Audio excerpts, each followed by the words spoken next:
the perilous fight. For the ramparts we watched were so gallantly streaming, And the rocket's red glare, the bombs bursting in air, gave proof through the night that our flag was still there.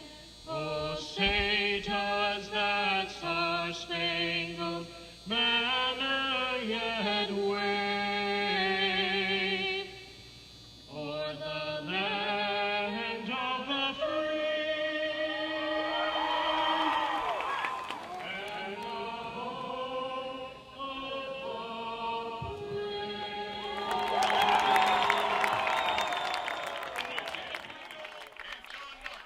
the Moorpark High School, located at this Tierra Rajada site since 1988, the site tonight of this former Marmonte League rivalry, now in the Camino League. As tonight, the Moorpark Musketeers, 7-1 and 1-0 in conference play, host the Newbury Park Panthers, 5-3 and 0-1, and in need of a victory to keep their conference championship hopes alive. Hello again, friends. Eric Evelhawk, joined by Will Cowan on the Ventura County Stars VCS Preps Game of the Week.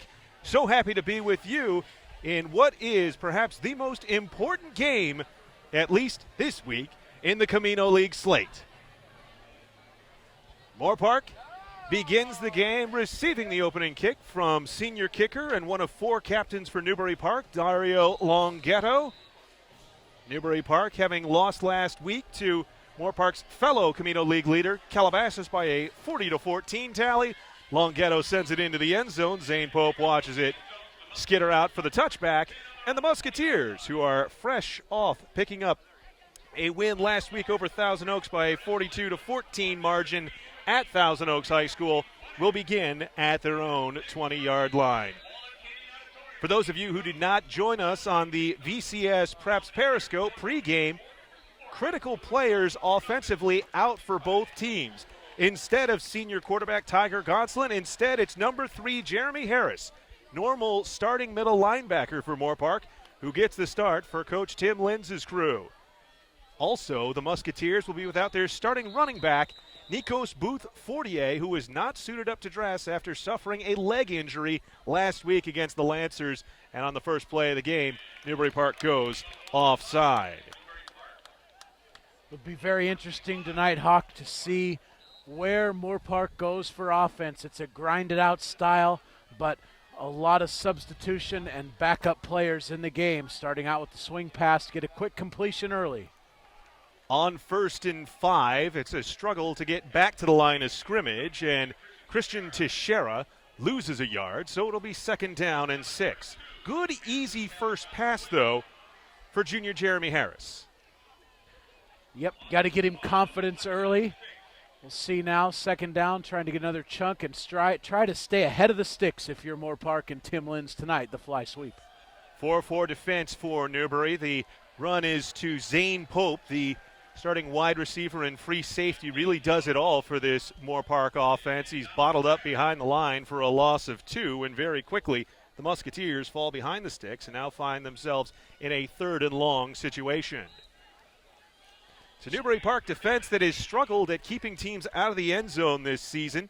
The average giving up 438.7 yards per game.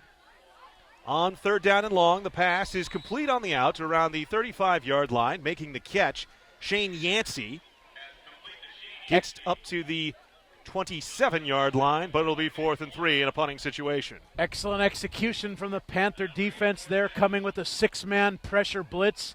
Man-to-man coverage stopping the Musketeers short. An excellent start for the Panthers. So out to punt is Jonathan Meza. Deep return man for Newbury Park is Andrew Noble. Noble, one of a stable of wide receivers that the Panthers and first-year coach Jason Klein have relied upon this season. It's a sidewinder that bounces at about the 50-yard line and will be spotted in for play at the Newbury Park 48-yard line.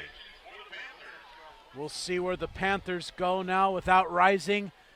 don't expect a big stylistic change, Hawk. I would still think they will put the ball in the air. Brandon Handy has been excellent thus far with 34 completions, almost 600 yards, 8 touchdowns.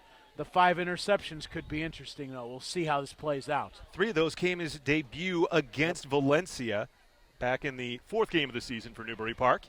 4th start of the year for Handy, who comes out in the 4-wide set with trips to the far side against the 3-down man Moorpark defense. Pass batted in the air, dangerous, and this will ultimately fall to the turf after running back Ryan Matlock unable to make the play on it. Good job by the middle linebacker sitting back and swatting. An excellent skill for any defensive player on those quick throws to get your hands active and try to deflect as many balls as you can. 2nd and long, putting the Panthers behind the sticks. Watch out for the screen and draw game early from the Panthers, a staple over the years. Moorpark, number 11 in Ventura County, averaging 22.5 points per game allowed. The give on 2nd and 10 is to running back Ryan Matlock, and he does not have a whole lot of space up front. Leading the charge for the Moorpark defense is Cameron Feaster. And it goes for a gain of 2 and sets up 3rd down and 8. Matlock is a multifaceted threat for this Newbury Park team. He leads all wide receivers and running backs in Ventura County with 18 touchdowns scored. 16 of those have been on the ground. He's caught 1 score and also run a kickback for a touchdown. Coach Klein and Coach Fabriquez previous have always been very creative with this spread offense on 3rd down. The 3rd and 8, Handy going deep, has a man, and it's caught at the 15-yard line and taken into the end zone for the touchdown. Ian Allback, the most dangerous deep threat for the Panthers, holds in his 10th touchdown of the season in Newbury Park with a 6-0 lead as Handy dials it up for the 49-yard scoring strike. Hawk, the Moorpark Musketeers sitting in a zone defense, really playing the sticks, so to speak, on that 3rd and 7-8 situation. They got beat over the top in actually a double coverage. Hard to imagine how a receiver could get behind 2 defensive players in that situation. Dario Longetto on for the extra point attempt out of the hold of Tavis Valenzuela. Kick is up and kick is good, and Newbury Park with the early 7-0 lead. This is the first meeting between these 2 teams, Will, since the 2013 season, back when these 2 teams were both in the Marmonte League, back when it was split into the East and West. They met twice that year, with Moorpark winning both of them. Week 4, it was a 20-16 victory for the Musketeers at Newbury, and then 27-24 in the Week 10 crossover game. Interesting that you bring that point up. Moorpark and Newbury in the Marmonte League for so many years together, probably from the late 90s. Remembering that Moorpark High was a Frontier League school for many years. And with the new re-leaguing alignment, an interesting situation where they were not in the same conference and they're literally 10 minutes apart. Moorpark has owned the rivalry since 2004 as Longetto's kick is long into the end zone for the touchback. Musketeers once again start at their own 20-yard line. Moorpark 10-1 since 04 against these Panthers. Matter of fact, Will, you mentioned Gary Fabricus, the former Panther head coach before Jason Klein, did not defeat the Musketeers in his 7 seasons at the helm. Well, it's an interesting point that you bring up, Hawk. Because of the style of play at Moorpark and Coach Lynn's, they have caused fits for Newbury Park in that spread offense over the years with that ground and pound ball control style. Tonight, Newbury jumping out to the early lead. That could change everything here if the Musketeers do not respond in the run game. The give is to Shera. He goes off tackle right for a gain of 2. First run that we've seen from a running back for Moorpark, and they love to run the ball, Will. As you've mentioned, 58.7% of the plays that they've called from scrimmage have gone for runs versus just 41.3%. Obviously, you're a college graduate. You know how math works. I know how to subtract as long as I don't run out of fingers and toes, my friend.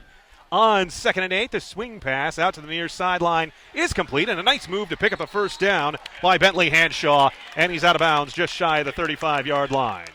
Hanshaw, an excellent target, very reliable. He's got good size and strength there, able to shed a tackle and pick up the first down.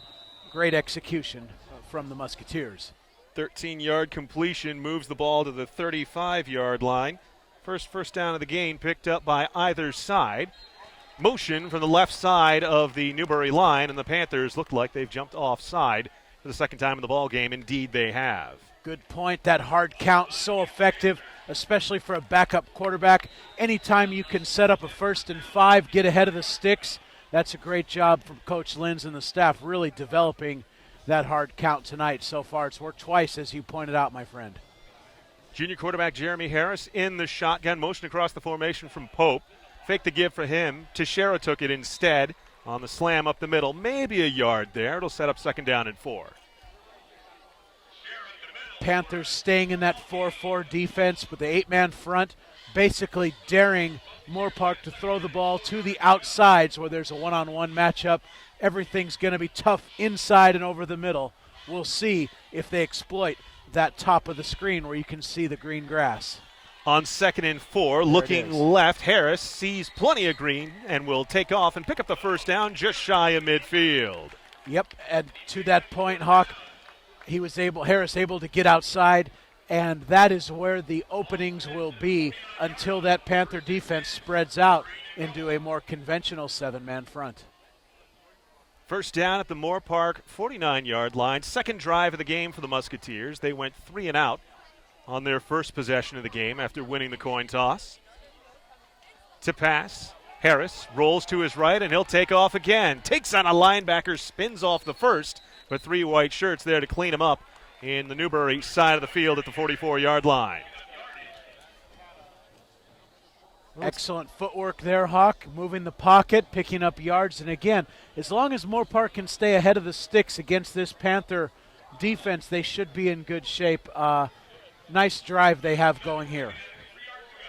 One of the things that Tiger Goslin really brought this Moorpark team this season was the dual pass-run threat at quarterback, and Harris, thus far, showing the same proclivities as the 2nd down and short handoff. Goes to the running back. Picks up a yard, maybe 2, to the left on the carry. Teixeira. Now this could be 4-down territory if you're Coach Linz, possibly thinking 2 plays to pick up the first down. They're staying in a 2-by-2 formation, spreading out that Panther defense, which you can see here now in a man-to-man coverage. This is a little different story now, opening up more opportunities inside for Moorpark. Look for number 2, the deep man, here to the near side. Instead, it's a option take that Harris will keep going left. And looks like he has picked up the first down just shy of the 40-yard line. Third move of the chains on the drive for the Musketeers as they look to equalize after a 50-yard touchdown pass from Braden Handy to Ian Allbeck on the first Panther possession of the ball game. Of course, this game, one of 13 taking place around Ventura County. You can keep up with the latest in all of those by following at VCS Preps on Twitter. 1st and 10, Harris rolls to his right. Still looking for a place to go with it. Almost intercepted as he throws it towards the far sideline off the hands of Josh Madison. And it'll be 2nd down and 10. Madison, a very good player and a leader in that secondary for Newbury Park. The Panthers have been very good about creating turnovers. 12 interceptions so far this season for that Panther secondary. Madison has a couple himself. They are an opportunistic defense, Hawk. They bring a lot of blitz pressures on 2nd and 3rd down. They play a lot of zone coverage, so all the players dropping off for the pass are always breaking on the ball. On 2nd and 10, the handoff for Teixeira. Plenty of room up the middle. He's beyond the 35-yard line. He'll be tackled there by Luke Smith, leading tackler for this Newbury Park defense. But it sets up a 3rd down and manageable here. 3rd down and manageable is what Coach Linz wants to see. They've been very effective moving the pocket so far. We'll see if that Panther defense can keep its containment. Boucher and Pope, the two receivers, to the near sideline. Instead, the throw is to the far. Complete made for Hanshaw. Shrugs off one tackle. Second help, able to send him out of bounds. But he picks up the first down to the Panther 25-yard line. 8 yards on the pass and catch. Moorpark continuing to take what the defense gives them. That time a simple in and out crossing pattern, flooding the defense, and they were able to pick up the third down. Great execution there from Moorpark. Approaching the red zone, Moorpark. Watch out for the blitz. Harris will hand for the back to Shera. Goes off left tackle and able to pick up 4 yards. Set up second down and 6. You know, it's a nice drive, Hawk, that you brought up for Moorpark. Not only have they strung together 3 or 4 first downs, but that clock has been running, keeping that high-powered Panther offense on the sideline. Down to 4:30 remaining in quarter number 1. Fake give to Teixeira. Screen for Pope, and nothing doing for him. Newbury had that one sniffed out from the start. I think it would have been better to hand the ball off in that situation. The Panther defense was sitting on the pass, setting up a third down and 12. Maybe 13. Loss of 7 on the completion. We talked about it earlier. The Panther defense does dial up the pressure. You saw it there, forcing the throw a little earlier, and the coverage was right on the spot. Trips formation, first time tonight we've seen that to the top of the screen. 3rd and 13 for Harris. Flag before the snap. Newbury saying they were drawn off. But for the third time, they go offside. Well, it's a great point that you made about the hard count from Harris. That's been a nice weapon for Moorpark to get some free yards so far. Well, on 3rd and 13, again, a very timely use of the hard count because now they're setting up a much more manageable 8-yard situation here. We'll see if they stay in that trips formation. What that does, Hawk, when you put 3 receivers to one side, it forces the defense to shift, either opening up one-on-one to our side or a combination route to the top. We'll see what happens here on 3rd down. 3rd and 8. Happy feet for Harris, but over the middle, completes for Pope at the 15-yard line, stretches to the far sideline, and he spins into the end zone for the Musketeer touchdown. 22-yard strike to Pope. Mentioned that he is perhaps the most dangerous of the Musketeer receiving corps. He hauls in the touchdown. He is 9th of the season, and we're an extra point away from a tie ball game. What you saw there was a simple crossing pattern where the receivers to the wide side of the field just cleared out, and the underneath pattern was wide open. A great answer to that Panther blitz. That's a blitz beater. And well-executed play call there from Coach Linz and his staff. Senior Cameron Niven, one of the plethora of seniors celebrated tonight by the Musketeers on senior night here at Moorpark High School. On to add the additional one, and he does. And we are tied 7-7 as the Musketeers respond with a 22-yard touchdown pass from Harris to Pope to tie our ball game. Well, that was a very timely drive. Probably, I would say, 6 minutes worth of game clock came off of there, roughly, from that early Panther score, tying the game. This will really be interesting tonight to see if both offenses can continue what we've seen so far. Excellent play distribution, ball movement, Hawk. Should be a phenomenal ball game. And, of course, fans for both teams here certainly will have to have an eye on what's going on in the game between Calabasas and Thousand Oaks. Coyotes currently with a 7-0 lead following a 46-yard touchdown pass from Gebbia to Johnny Wilson. 6:52 to go in the first quarter in that one. Remember, you can follow at VCS Preps on Twitter to keep up with all of the 13 games going on around the county. Short kick bounces just shy of the 20. And on the return, Newbury will have good field position out of this one, just shy of their own 30-yard line. Braden Handy back to work. The last game he played, Will, had a stat line that I bet you could never replicate if you tried playing Madden 15 or 16. Break it down for me. 5 of 7 for 4 touchdowns. That's fairly efficient. 52-7, the victory over Gardena in that game. One of 2 games that Newbury Park's played this season against city section teams. Yeah, it's a good point, Hawk. With all the realignment in the leagues, the smaller leagues, it's really hard to fill that schedule locally because there's such a plethora of open spots in that late schedule. Matlock bounces off the line, tries to skitter to the left, but he's ridden out of bounds on first down. Matlock came in tonight with 864 yards on the ground. Loss of 1 on that sets up second down and 11. Check that. They'll give him no gain on the play. So 2nd and 10. William Westerling making the tackle on that play. Westerling came in as quarterback last week for the Musketeers after the injury to Goslin as the pass is completed to the far sideline for Andrew Noble, and he hauls in the Newbury Park first down at the Panther 40-yard line.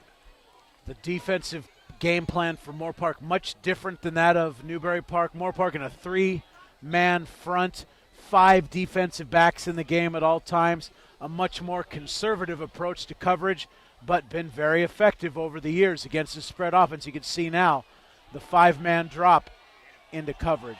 You almost have to nickel and dime it as Allback in one-on-one coverage with Cameron Feaster overthrown to the near sideline. And it'll bring up second down and 10. It was one of the things, Will, when I first came out here, being a Midwestern boy originally, growing up outside of Detroit, the amount of speed and spread that you see around the county in every league. It's like watching NCAA football in, say, a conference like the MAC or the Sun Belt at times. Hawk, there's several reasons for that. One of them is probably, so we watch the incomplete pass here, the number one thing is Newbury Park was the catalyst to that spread offense dating back to the mid-90s with Keith Smith, Leotis Van Buren and company, and really led the charge in that regard. And Westlake would catch on some of Coach Bankert's old teams, and then later Oaks and St. Bonnie, Dos Pueblos, all bringing that style. The other thing is not a tremendous amount of size in Ventura County. Sometimes you go down to the city and you see a lot of big old linemen, more of that Midwestern-looking guy that you don't see as much in the county. So it's a fitting style. On 3rd and 10, the pass is complete over the middle to Chris Brooks, and he's got a first down to the Moorpark 21-yard line. A gain of 39 on the play, plus I believe there's a flag as well. There is a possible we'll see if that's maybe a face mask. Maybe they'll pick up the flag, Hawk. What do you think? Looks like they are. Newbury right back on the ball. Brooks, another one of these deep threat receivers, and he gets it on the swing pass here, stretching out to the far sideline and hauled down just shy of the sticks. So what you're seeing here is something called a RPO in this modern age of football, Hawk, something none of us grew up with, a run-pass option. The Panthers executing it tremendously. The quarterback can either hand the ball off or pull it and dump it out in the flat, as you saw there. 2nd down and 2, Panthers inside the red zone. Trips to the near side, Handy, plenty of time. Throws to the far sideline, and it's complete in the end zone for the Newbury Park touchdown. Mateen Johnson, the 12-yard touchdown snag, his 4th 7-point strike of the season, and the Panthers back in front 13-7. I'll give Johnson some credit there. You saw an excellent post corner route, ran with precision, the hard break to the inside, the plant, the change direction, and the ball thrown on the money to the outside shoulder. Handy unofficially with 120 yards so far in the ball game, as Dario Longhetto will add the extra point to make it a 14-7 Newbury Park lead. Now, you mentioned smart, Will. That's something that Newbury Park fans will certainly remember with great fondness bringing home the program's only CIF championship, won back on the campus of Moorpark College back in 1993. We've talked about that game several times this year on the broadcast. There's no question it's come up at different times. One of the best high school football games ever played in the county. Keith Smith with a epic scramble against Hawthorne late in the game. Phenomenal. Smith obviously back coaching now with the Panthers. We touched on that in the Westlake comeback earlier in the season. But it was one CIF title, but there were years and years and years where that Panther offense was really ahead of everybody's pack, forcing us all to coach differently in the county. Coach Hurley, obviously the head coach back in that era, a Hall of Famer in his own right. Longhetto once again sends it into the end zone. Hurley, the last Newbury Park head coach to defeat this Moorpark team, came back in 2005 when the Panthers defeated the Musketeers 23-16 over at the stadium where the field would eventually and currently does bear his name. So Newbury Park 2 for 2 on their drives. Each of them have turned into touchdowns. Jeremy Harris and Moorpark looking for another response. Those of you just joining us, starting quarterback Tiger Goslin out with an ankle injury sustained last week against Thousand Oaks. Also without the services of starting running back Nikos Booth-Fortier, has taken the carry and getting gobbled up in the backfield. Christian Teixeira loses 5 yards on the carry. Yes, Hawk, that is bad news for Teixeira. A big loss like that on first down is going to be hard for them to overcome. 2nd and long for the Musketeers. Their offense has shown that they have no problems if they get into a shootout, as the swing pass tipped off the hands and it's intercepted. Kelani Sanchez, as the pass is behind and returned to the Moorpark 10, a chance to go up by 2 scores for Newbury on the first turnover of the game. That sudden change in momentum can be deadly for either team, depending on how you look at it. I am sure Newbury here will hold nothing back, taking another shot in the end zone. Aggression and playing as one has been the theme for first-year head coach Jason Klein and these Newbury Park Panthers as we're inside a minute to go in quarter number 1. Handoff is from Matlock. Stretches his way down to the 6-yard line, gain of 4, 2nd and goal. Panthers have always been so crafty with that single back running game. Very efficient. You see it there. Just picking up nice 2 to 3 yards here in the red zone, setting up a 2nd down and goal. Now we have a trips formation to the near side of your screen. Another run. Matlock up the middle for the Newbury Park touchdown. What you see there, Hawk, that trips formation spreads the Moorpark defense into your living room, and an immediate crease to the inside for the running game. Phenomenal execution and blocking up front for the Panthers. 17th rushing score of the season for Matlock as the Panthers go ahead 20-7. Did not take long for them to make the first turnover of the game hurt. Just 2 plays to put it on the board as Longhetto makes it the full 7 and a 21-7 lead for Newbury Park. So if you're Coach Linz right now, it's all about rallying the troops and putting together a nice long drive that will serve 2 purposes. 1, try to give your defense a little break to recoup, and 2, keep that Panther offense off the field.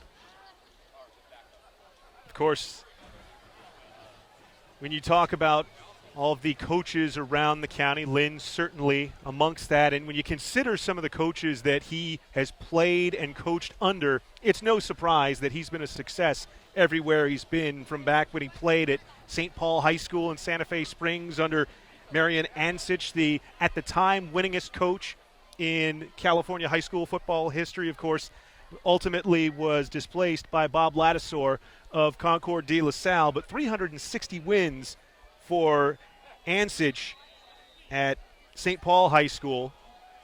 And, of course, playing at California Lutheran, and then as an assistant under former Oaks Christian head coach and Crespi Carmelite head coach Bill Riddell.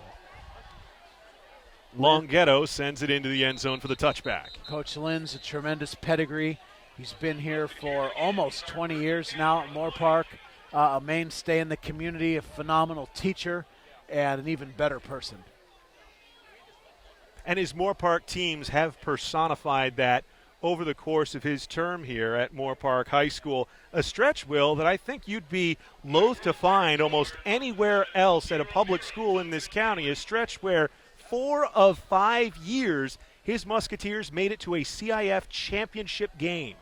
Yeah, there's no question between 2005 and 9. They were on point here at Moorpark. It's a one-horse town. They've had a lot of support over the years through the community. And another thing that should be pointed out about that is early in Coach Lynn's time here, Hawk, that was the transition up to the Marmani League. So after those first few years, once you got to around 04, it really started to roll. 6-yard pass completion to Will Boucher puts the first quarter in the books. And so the Newbury Park Panthers, on the strength of a 50-yard touchdown pass from Braden Handy to Ian Albeck, a 12-yard scoring strike from Handy to Mateen Johnson, and a 6-yard touchdown run from Ryan Matlock, have outdistanced the 22-yard touchdown pass from Jeremy Harris to Zane Pope of Moorpark for a 21-7 lead. It's been a great start, Hawk, for this game. Very exciting.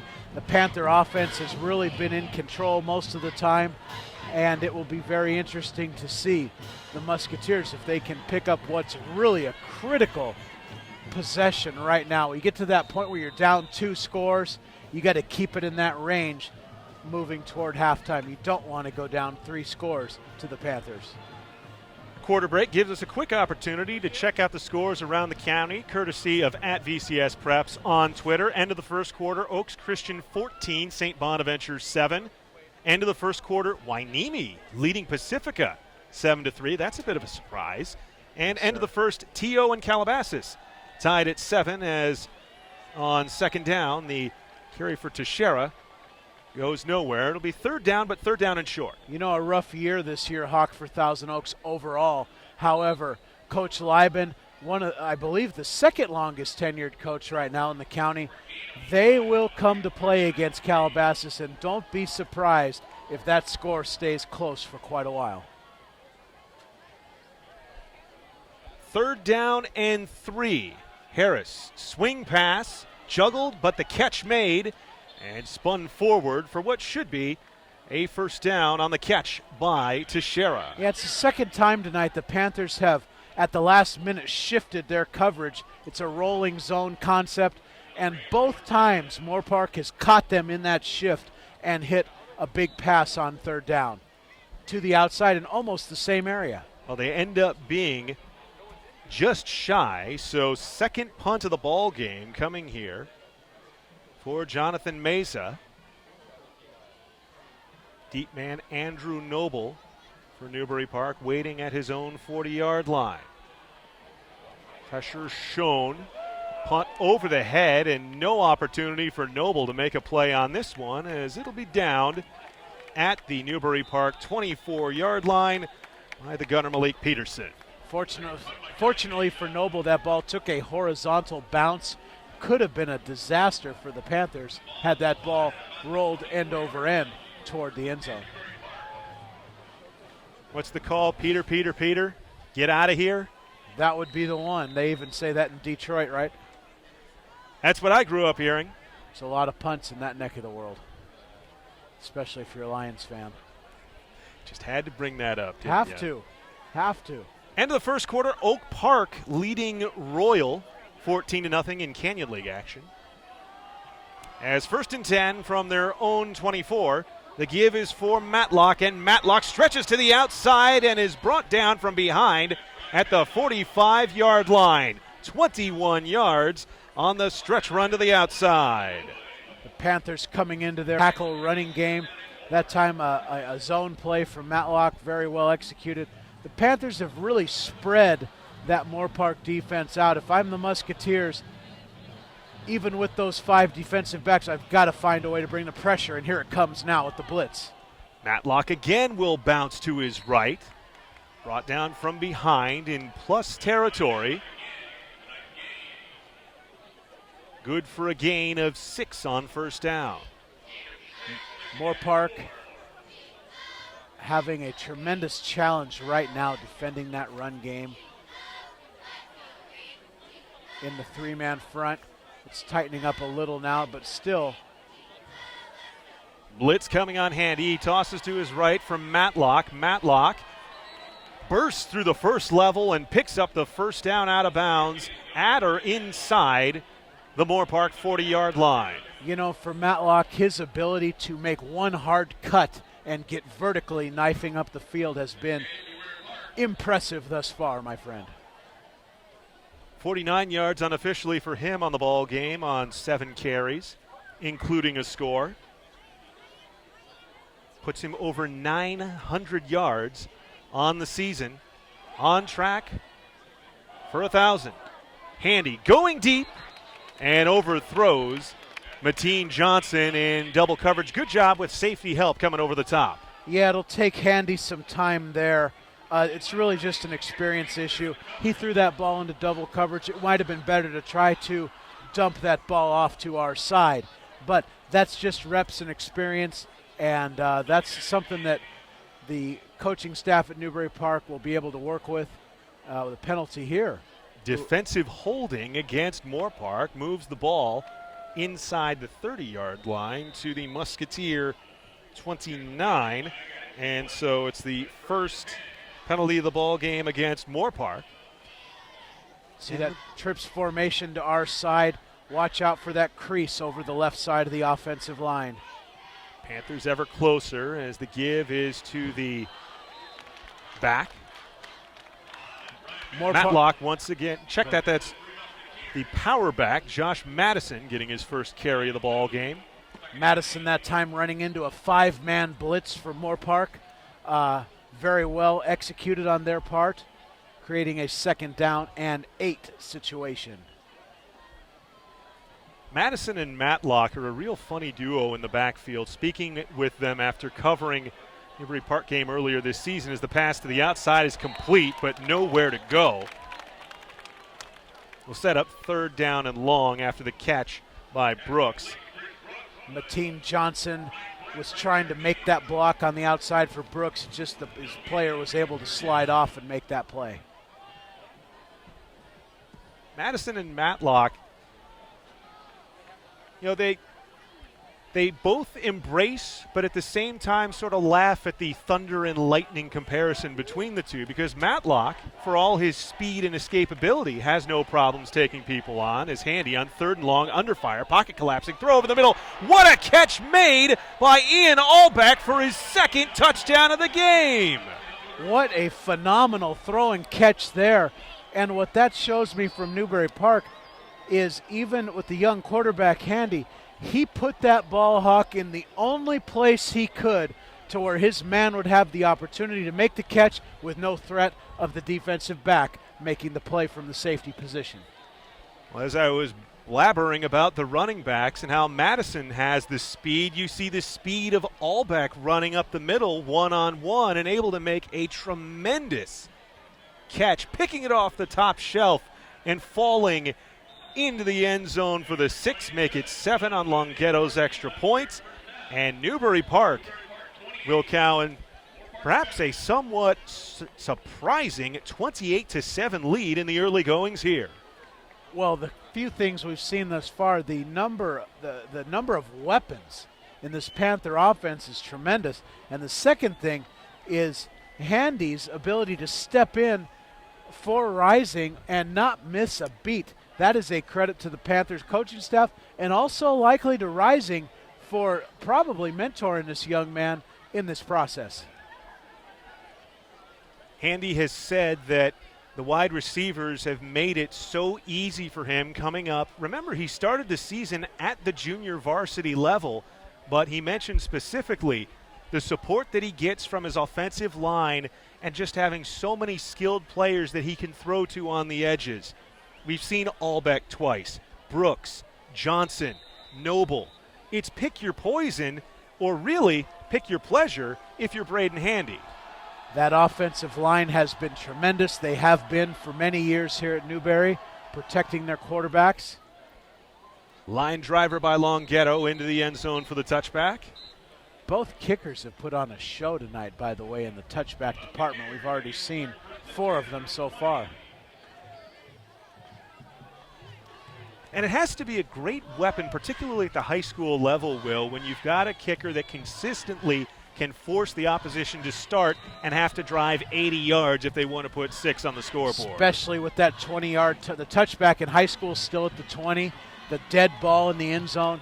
If you can put the ball into the high school end zone, you are at a huge defensive advantage. The Panthers staying in the 8-man front. Harris will pass over the middle, completes it to Pope, and Zane stretches to the far sideline and is run out at about the 43-yard line, good for a gain of 23 yards on first down. And Pope is a player, Will, that you figure should the Musketeers get things going offensively, which you assume they will, he's going to play a big part in it. There's no question the Musketeer offense will continue to roll. Pope's a great threat, and they will move the ball here. There's no question. First down from the 43 to Shera, slashing to the left. Taken down at about the 49-yard line. Good for a gain of 6 on first down. Critical for Moorpark to get a score here. Bring it back to a 2-score game. Still in the second quarter. A lot of football left. No question there. Get the touchdown here. Get a stop. Make it a 1-score game. Yeah, it's a good point. At this point, from the coaching philosophy, when you get down 3 scores, it's all about one good possession at this point for Moorpark. We'll see if they can mount a drive. Teixeira gobbled up at the point of attack. 3 white shirts combined on the stop. Vincent Carrion and Danny McCoy amongst them. Sets up a 3rd down and mid-range, make it 5. Panther D staying in that 4-4 alignment, the 8-man front, 3 deep zone behind it. Harris will pass, pocket collapsing, escapes up the middle, slides to the outside, has the first down and more, and scampers out of bounds at the Newbury Park 35-yard line, a 17-yard scamper on 3rd and short. What a nice run there from Harris, really able, that escapability, we've talked about it all week this year on the broadcast. The quarterback in this day and age has got to have excellent footwork the way these defensive pressures amount as the game goes on. Plus territory for the Musketeers inside of 7 minutes to go here in the second quarter as Teixeira, following his block, gets to about the 33, maybe the 32. They'll give him the 33. Gain of 2 on first down. 19 yards unofficially for Teixeira in the spot start today for the Musketeers. Remember, Moorpark, we mentioned, without the services of quarterback Tiger Gonsolin, but also equally as important, their top running back, Nikos Booth-Fortier, out as well with a leg injury sustained last week against T.O. On 2nd down and 8, the completion is to the near sideline. Catch made by Christian Lancelotti. 3 yards for him on the grab. Real nice coverage there from number 40, Newbury Park, breaking on the ball on that sprint pass. Great execution there coming from his outside linebacker position. We've been doing a lot of talking about the weapons that the Panthers have on the edges, but Moorpark with 4 receivers that have 20 or more catches on the season as design quarterback run, stretching it out and getting to the far sideline, picking up the first down. Jeremy Harris turns the chains again for the Musketeers. To your point, Hawk, the Musketeers have excellent ball distribution. They definitely move it around. They get a lot of players involved, And once again, they are having success when they can get outside the pocket. First down on the edge of the red zone for Moorpark. Again, the two receivers stacked on either side of the line for Pope. And he will be ushered out of bounds there by Marquez Evans. I'm pretty sure that was supposed to be a double pass. That's a play that is in the arsenal for Moorpark. Pope has thrown a 25-yard touchdown pass so far this season. As a matter of fact, he did to Christian Lancelotti in the 42-35 win over Camarillo 2 weeks ago. Yeah, that time the receivers were not blocking as they normally would on that backwards lateral pass, so that would indicate to me that may have been a trick play gone south. Here comes a counter, quarterback counter. On 2nd and 11, once again, a good run by Jeremy Harris makes it 3rd down and manageable. Great misdirection there. You saw the offensive line pulling to the left. Quarterback fakes the run to the right and keeps it himself behind the convoy of offensive linemen. The black numbers on the green jerseys, a bit of a challenge to read tonight for Moorpark. Very Oregon Duckish. Very duckish, but number 55, Sawyer Storr, there was the leading tackle on that pull. So 3rd down and 3. Big moment in the ball game here for both teams. And sensing that, Coach Tim Lins will spend the first timeout of the ball game with 4:46 to go here in the second quarter of play. Well, we've talked about the 12 other high school football games around the county this Friday night. Tomorrow, another huge football game taking place in the county. It's the annual Citrus Cup game between Moorpark College and Ventura College. No question about it, Hawk. It's a 6 o'clock kickoff at Ventura College tomorrow night. The Citrus Cup has been very, very entertaining over the years. There are a plethora of local high school stars that we've seen on VCS Preps over the years playing in that game, and it should be a fun night. College football at the Sportsplex. Of course, that rivalry has been dominated by Ventura College in recent seasons, with 7 straight for the Pirates under the charge of head coach Steve Mushagian. That is correct, 7 straight there. Moorpark had a big run of their own under Coach Bittner, senior that is, for many years. Important distinction. Yeah, that is correct. Coach Bittner Jr. doing a nice job out at Rio Mesa. We saw him defeat Oxnard and Coach Mack a couple of weeks ago. Big win for that program. On lateral for Teixeira, stretching him to the right. And he's able to get back to the line of scrimmage no further as Danny McCoy, one of a couple Panthers there to make the stop. That Panther defense side to side, they are tough in pursuit. Moorpark has had little to no success on those swing and backward type of passes. Been very challenging thus far. Moorpark having much more success working the middle zones of the Panther D.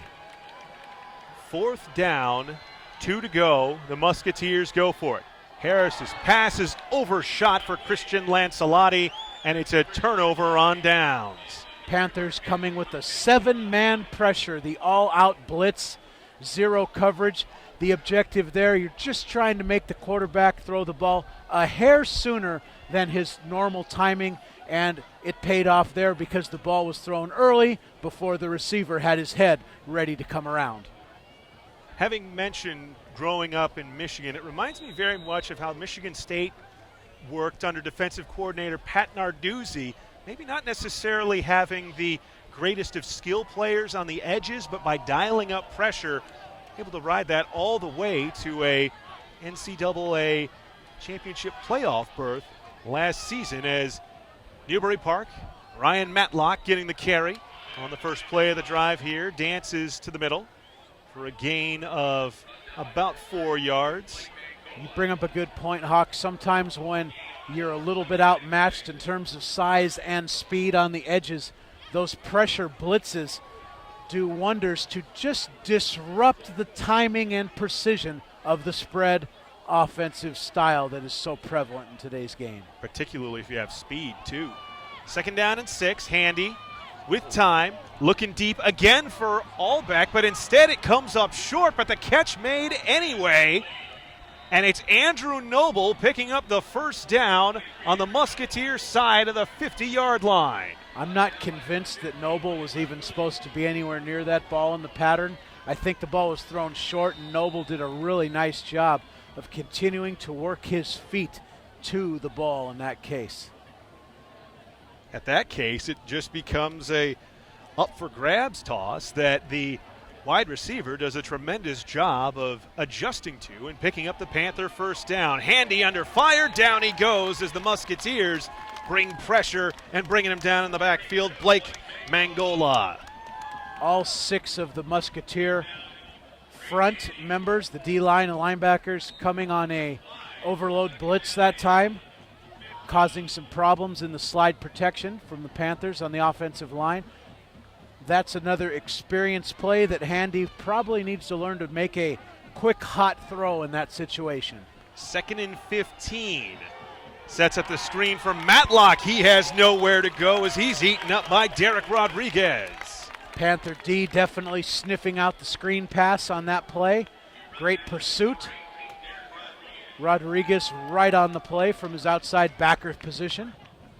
Loss of 7 on the play.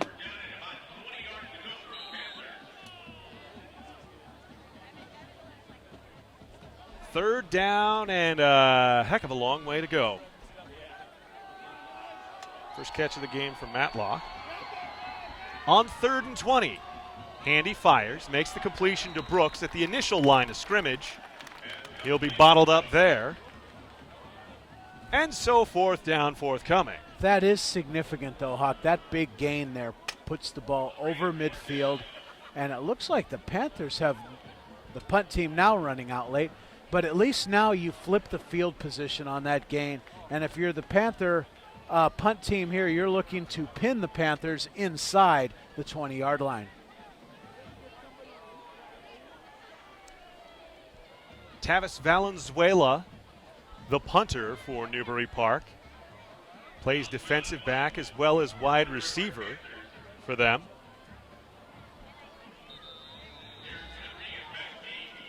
And Newbury Park now will spend their first timeout. Well, the official indicates that it'll be Moorpark takes the timeout. I saw the linesman on the far side pointing to the right side of the field, but it's Moorpark spending their second timeout with 70 seconds to go here before half, when we remind you, you can check out all the action going around Ventura County High School football. 13 games tonight. Follow at VCS Preps on Twitter, and a couple of big games elsewhere around the county. Of course, you've got Oaks Christian at St. Bonaventure. Westlake Camarillo is interesting, also in the Marmonte Leagues. If the Warriors get the win, they're playoff eligible after pulling off that shocking 49-42 win against St. Bonaventure last week.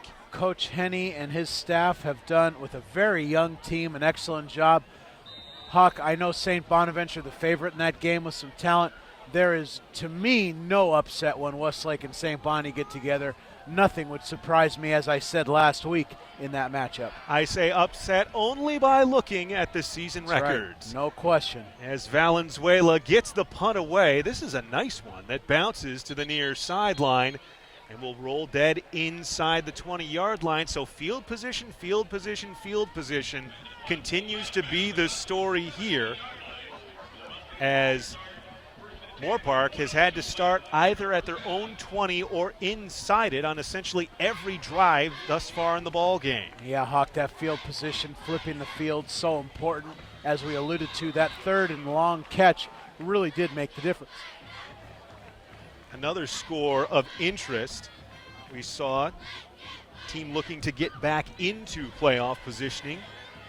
Number 12 CIF Division 12 team, Santa Paula, currently in a 7-7 game against Nordhoff as the pass is completed to Lancelotti to the near sideline. You could see Oaks Christian already to a 21-7 lead very early against St. Bonaventure. We covered them last week. That Oaks Christian offense is potent. Charbonnet and all the weapons that come with the Lion attack. 2nd down and 8. Pressure coming. Able to escape and running for his life. Trucked out at around the 30-yard line. But Harris does well to move the chains again for Moorpark. And perhaps every bit as importantly, get out of bounds while doing so. I've been impressed with Harris's ability to keep his head up, active feet, and very mobile outside the pocket. 1st down from the 28-yard line. Just one timeout remaining for Moorpark. Harris tucks it, gonna run with it. Not gonna go much of anywhere with it this time as the pocket collapsed on the outside. Fernando Takish amongst those. Middle linebacker bringing pressure to help cave it in. Clock is running here. It doesn't seem that Moorpark is too concerned about that. To pass. It is caught, but quickly pushed out of bounds by Boucher. Appears the official still running the clock here. I guess he wasn't knocked out of bounds. Interesting. Certainly appeared to run out of bounds. However, Moorpark seems content to take this into the half. And that's where we're at right now as the Newbury Park Panthers, on the strength of 21 points in the first quarter, and they add another here in the second on the second touchdown reception of the game by junior wide receiver Ian Allbeck. A 28-yard grab to go with his 50-yard scoring strike in quarter number 1, and through the first 24 minutes of this senior night contest from Moorpark High School. It's the visiting Newbury Park Panthers with a 28-7 lead. Quick thoughts as we head to the showers for half. Will Cowan.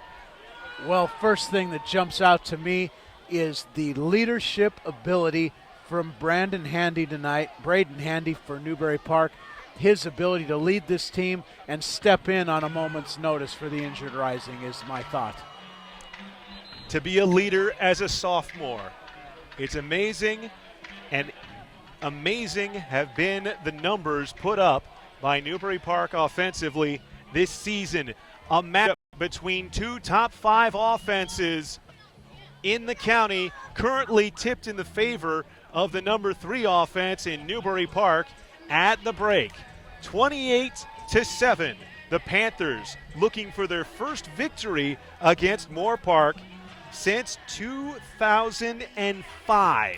We'll be back with the second half of action, but we encourage you, if you want to see what else is going on around Ventura County, visit at VCS Preps, the Twitter handle of VCS Preps, with the Ventura County Star, keeping you up to date on all the 805 football action. Second half to come. Eric Evelhawk and Will Cowan with you from Moorpark High School on the Ventura County Star VCS Preps Game of the Week.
down in the corner. It's covered down near the shed.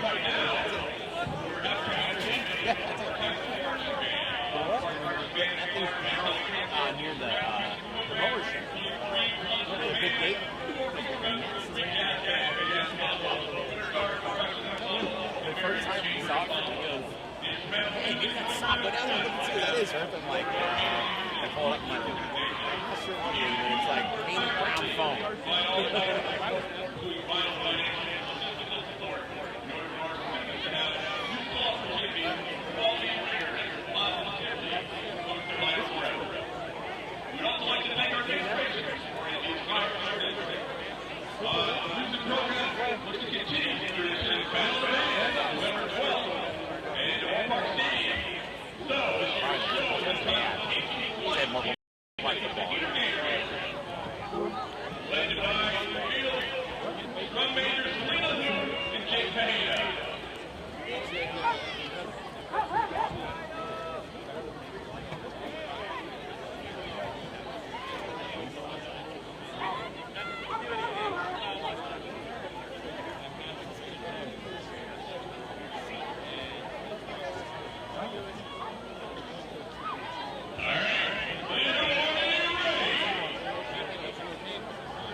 Jessica.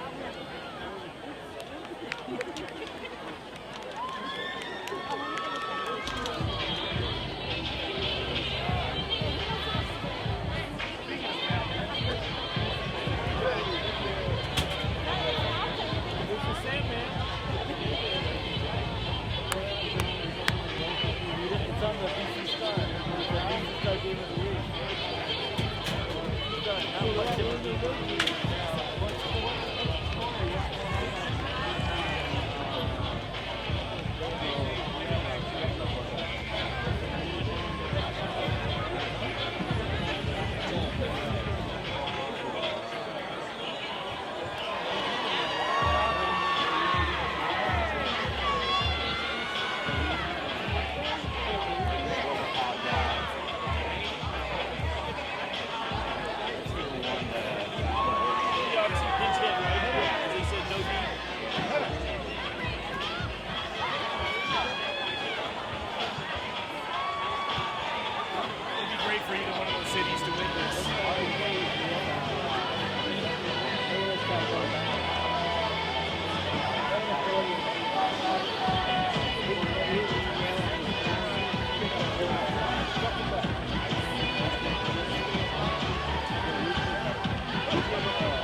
get to the 50-yard line.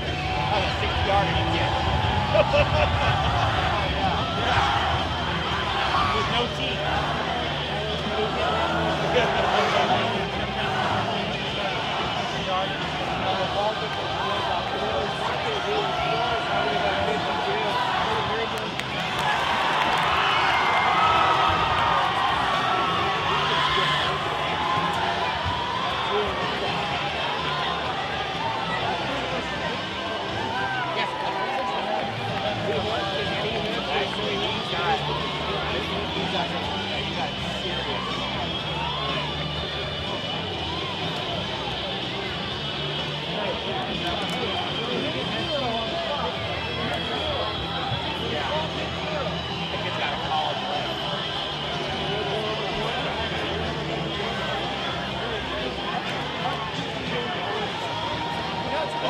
Okay, though. He's not bad.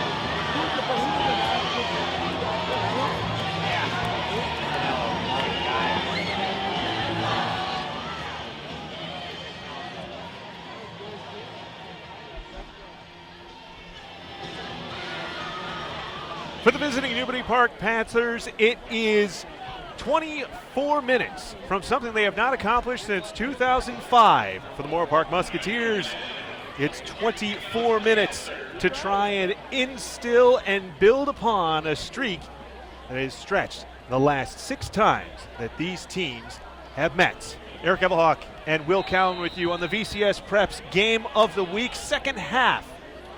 Moorpark and Newbury Park. It's a short kick that'll be taken with a fair catch at around the 20-yard line by Mateen Johnson. And so Newbury Park, with the 21-point lead, begins with the ball to begin the second half of play. And Will Cowan in half number 1 for Newbury Park, 186 yards unofficially for sophomore starting quarterback Braden Handy.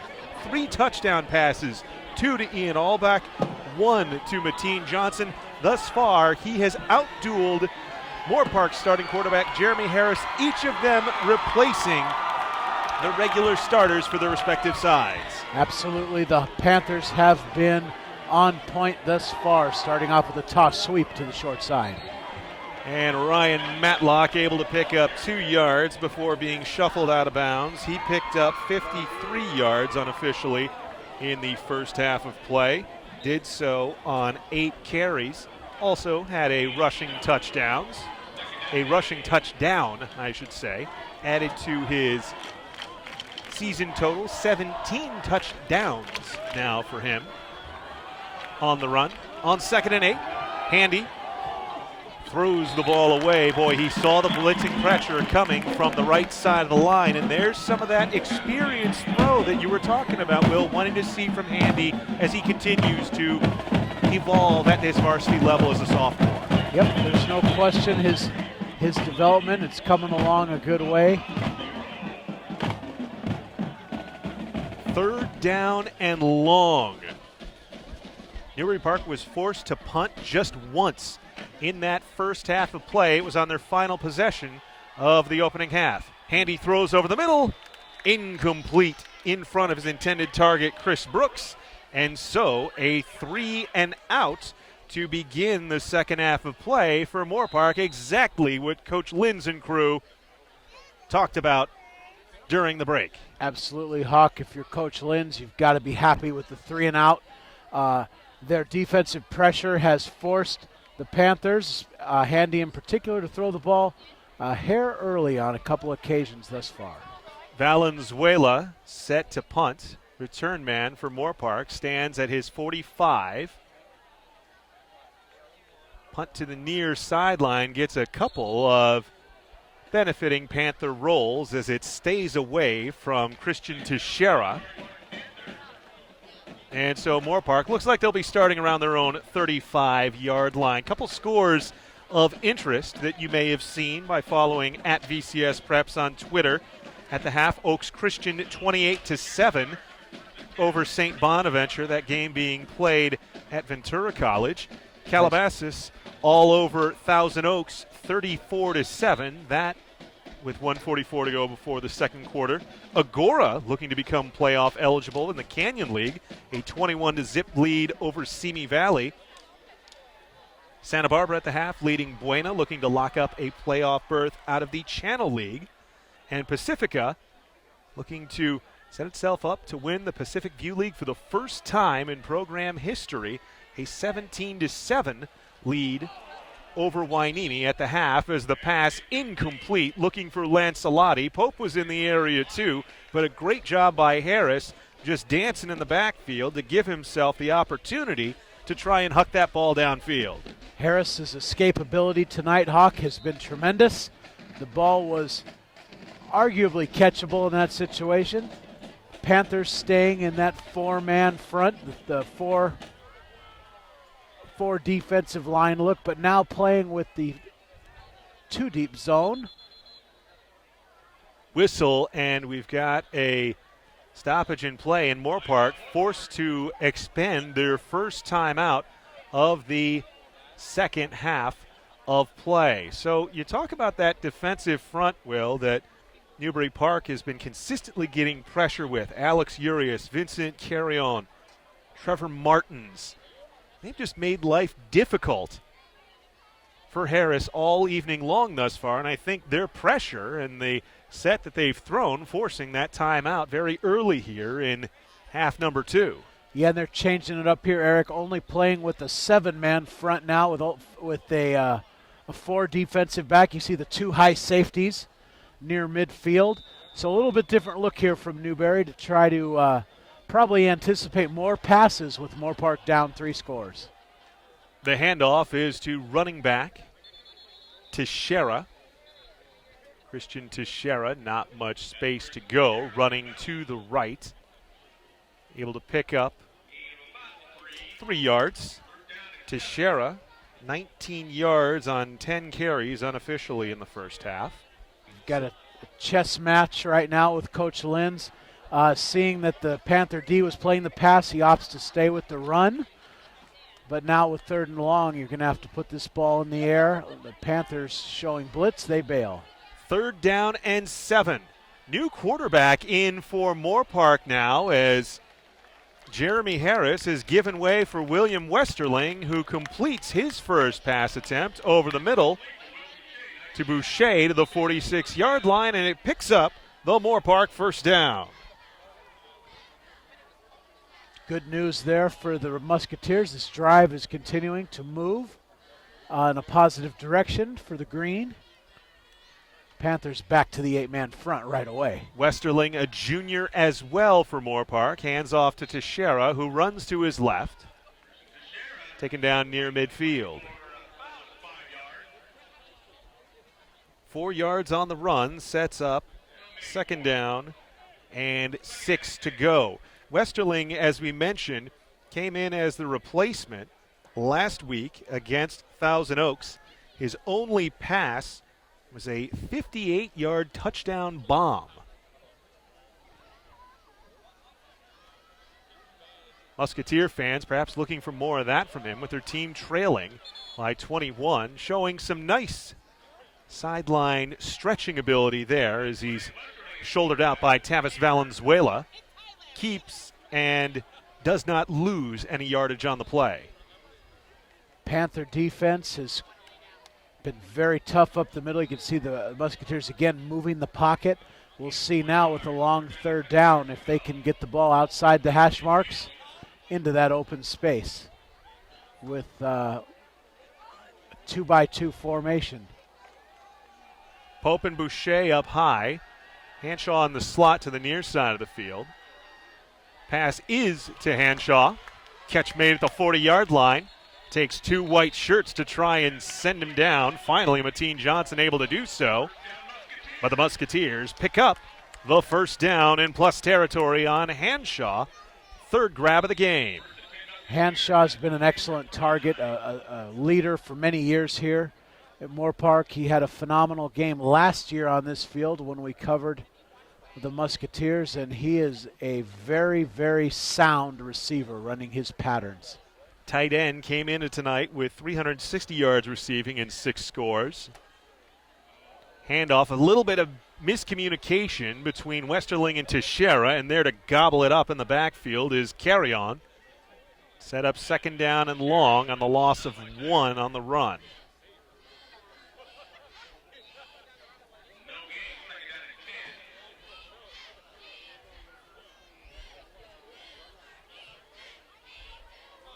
Musketeers, if they win this game, have the opportunity to set up, easy for me to say, a potential winner-take-all game next week against Calabasas. The Panthers, if they can get the win tonight and a win next week against Thousand Oaks, will be the biggest fans of the Musketeers. Pass by Westerling, complete at the sticks, and it's good for a first down as Zane Pope hauls in the catch, his 4th of the ball game. That is the 3rd time tonight the Panthers have shifted their defense at the last minute on that long yardage situation, and Moorpark is 3 for 3 throwing the ball against that shift. Tremendous execution and preparation from Coach Linz and staff. 4 grabs, 23 yards unofficially for Pope in the ball game as it's 1st and 10 from the 27-yard line. Westerling escapes to the left, and he's going to stretch and pick up the first down, running to the far sideline. Nice drive here from Moorpark. They have strung several big plays together, and they are trying to bring this to within a 2-score game. If you're Moorpark, if you can get this around 10 or less going into the 4th quarter, it's anybody's ball game on your home field. Panthers stay with that 8-man front, looking to bring pressure again. Here it comes. There's the give to Teixeira. Just couldn't get through that initial wave of white, but is able to pick up 3 yards running left. It's a good point, Hawk. Teixeira was 1 stride away from breaking that into the end zone, but that Panther blitz, a shoestring tackle in that case. Hanshaw single coverage here in the slot nearest to your living room. That could be a big target. But on 2nd and 7, again, it's a give to Teixeira. Looking to get to the outside edge to the left. Stood up just shy of the 10-yard line. 3rd down mid-range. That Panther D is relentless in their pursuit. That time to the short side of the field, not very far to run. They did a tremendous job in swarming and tackling.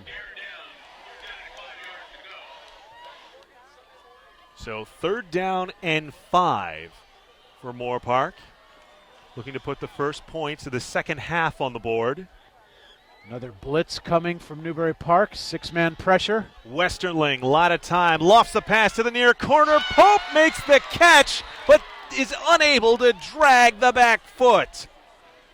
Yeah, nice job from Pope. Unfortunately, that ball was thrown just a little bit late and drifting out of bounds, but the Musketeers almost have to go for this on a 4th down and 6 situation. Pope's 22-yard touchdown reception in the first quarter, the only points on the board for the Musketeers, who now, after picking up a couple thirds on this drive, face a must-have 4th and 5 situation. 2 receivers on either side of the set. Westerling will take it himself and pick up the first down inside the 5, diving to the end zone and scoring the Musketeer touchdown. 12-yard scramble by Westerling, and the Musketeers on the board first in half number 2.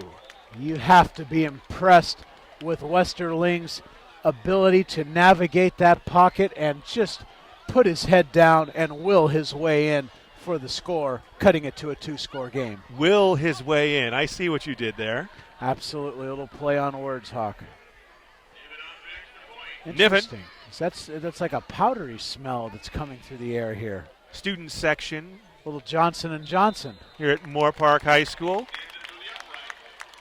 Of course, you're not allowed to use the smoke like you see in so much of European football, so the next best thing, Little baby talc or powder. never hurt anybody. It's a nice smell over the stadium at this point. Well, they don't have the grill going anymore, it seems, so may as well add something else to it as the Musketeers add their second touchdown of the game on the 12-yard keeper by Billy Westerling, 22 yards rushing for him unofficially on the ball game as Moorpark, in changing things up, Westerling seems a little bit more apt to stay in the pocket and look for the throw, but also is quicker about getting the ball out when he sees something against this Panthers secondary. I agree. He provided the necessary spark that Moorpark was looking for. He showed tremendous composure there and a great drive. But back to the grill you mentioned earlier, Hawk, that'll come up in every broadcast. I wouldn't mind. I'm going to have a little conversation with Moorpark. We might have to look to enhance that grilling capacity next year here and maybe get a little bigger burger going there. It was about 1/8 of a pound, I thought. A little small for my taste. Fair catch made by Noble on the near sideline at the Newbury 21. That is your territory, Will. Unless they're grilling up portobello mushroom caps, that's not for me. The Hawk, a vegetarian, has made that commitment over the years. And, I don't have an issue grilling the portobello mushrooms. It's the fact that it has to be accompanied by a porterhouse steak, you see. Not necessarily just the mushroom and onions itself. The Hawk is a finicky person to feed when we go eat. It's not that hard. It's just don't give me an animal carcass. Handy's pass, intercepted at the 10, flag on the play, but taken into the end zone for the touchdown by Cameron Mina.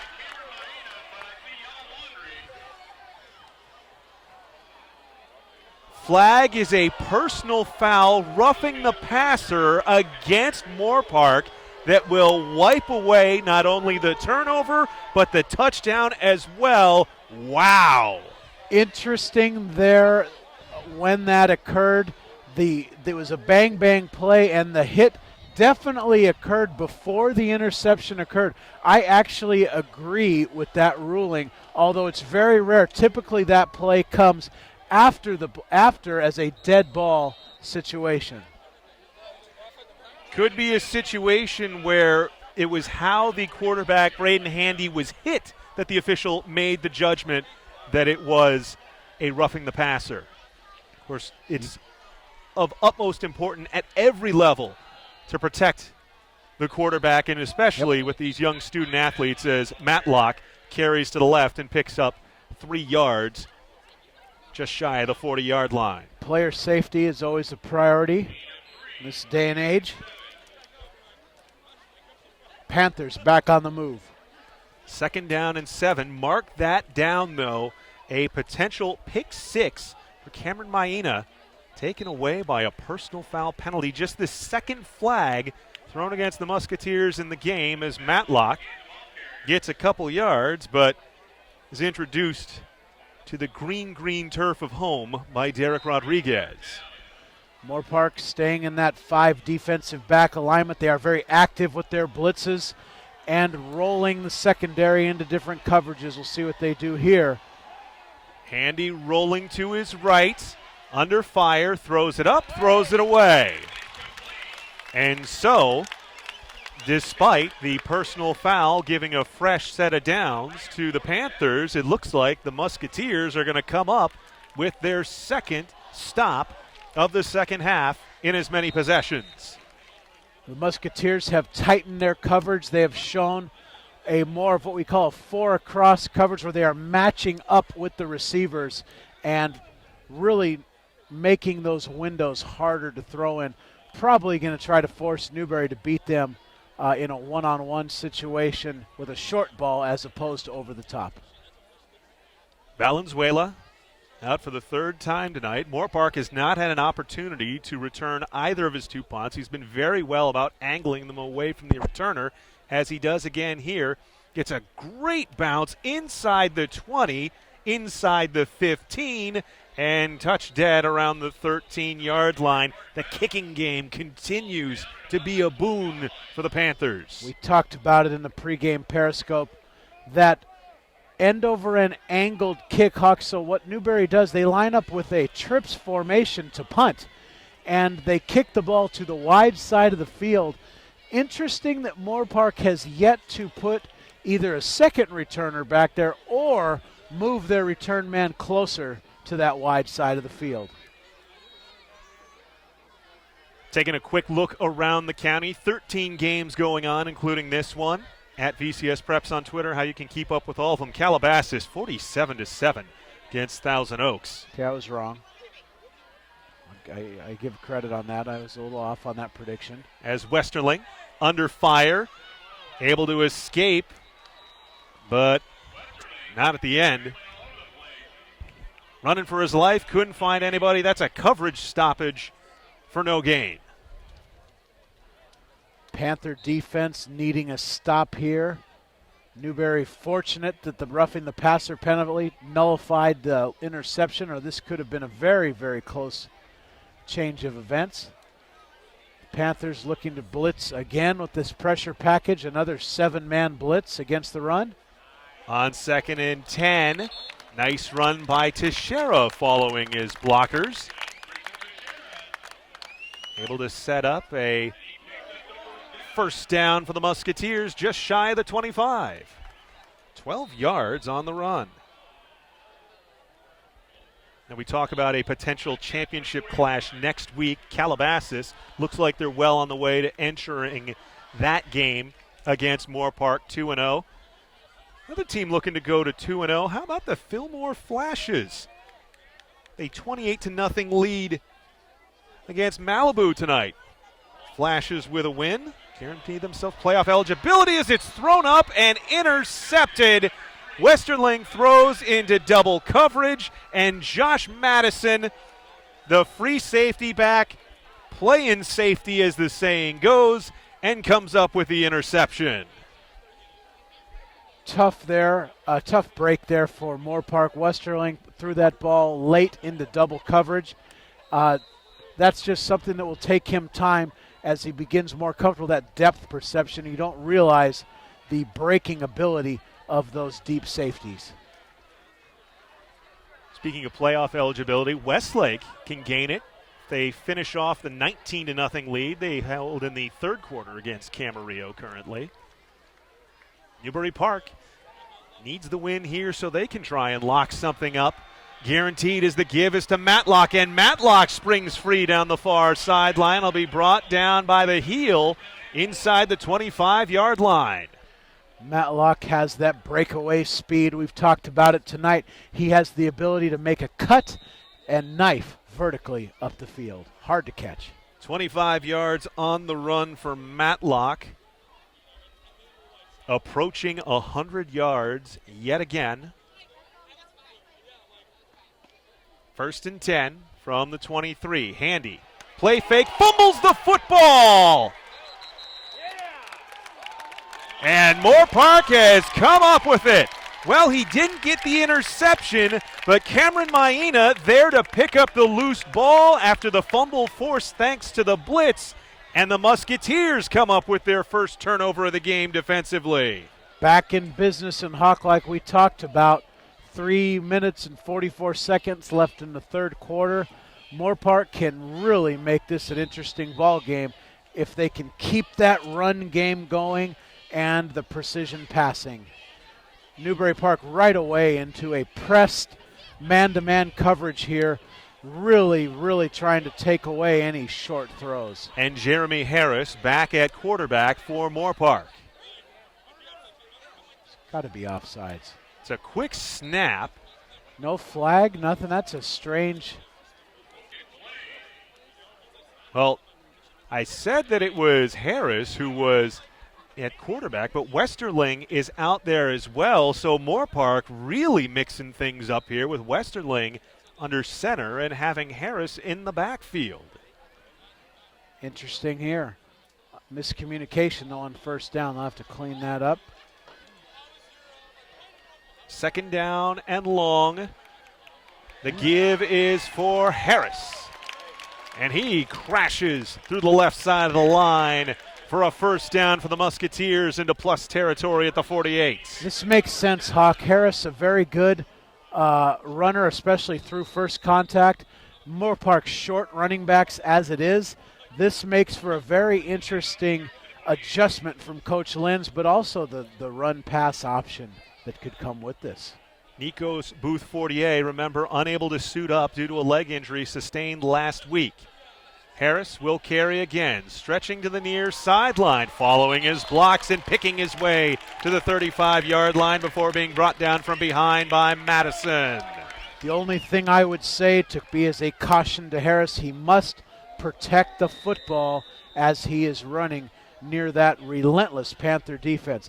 I will say this, Harris's strength does cause problems as Newbury tends to be fleet of foot, but they do struggle with that vertical run game. Looking at the near sideline, Christian Teixeira still suited up, but the change of pace by bringing in Harris has helped the Musketeers keep the play moving here. Another solid gain on first down, this one for 5 yards. This has got to be a bit of a concern for Coach Klein and Newbury Park. They've got 8 men dedicated to stop the run and are unable to in this drive. We'll see what happens here. They are sticking with that same coverage. On 2nd and 5, flag before the snap. Looks like we had some movement from the Moorpark offensive line. Might be the first penalty of the night against Moorpark in that false start category. We've seen the hard count work in their favor 3 times. Their first offsides or false start motion penalty of the evening. It is indeed the first against the line for Moorpark. Just 3 penalties for both teams in the ball game. 3 offside for the Panther defense early goings. Moorpark's penalties, though, been a little bit more impactful as Westerling faked the handoff now, will keep it running to his right. Ushered out of bounds on the play by Nick Salona. And corrections and retractions. Gave the first half interception initially to Sanchez. It was in fact Salona who had the interception. You'll be able to read about it in Joe Curley's game story tonight at vcstar.com or tomorrow morning in the pulp for the Ventura County Star. 2 down territory here, probably a little far for a field goal. So if you're Moorpark, this is a definite 2-play situation. You've got the one-on-one sideline routes available. I'd love to see him throw one out there. Heavy blitz up the middle. Westerling throws it to Pope underneath.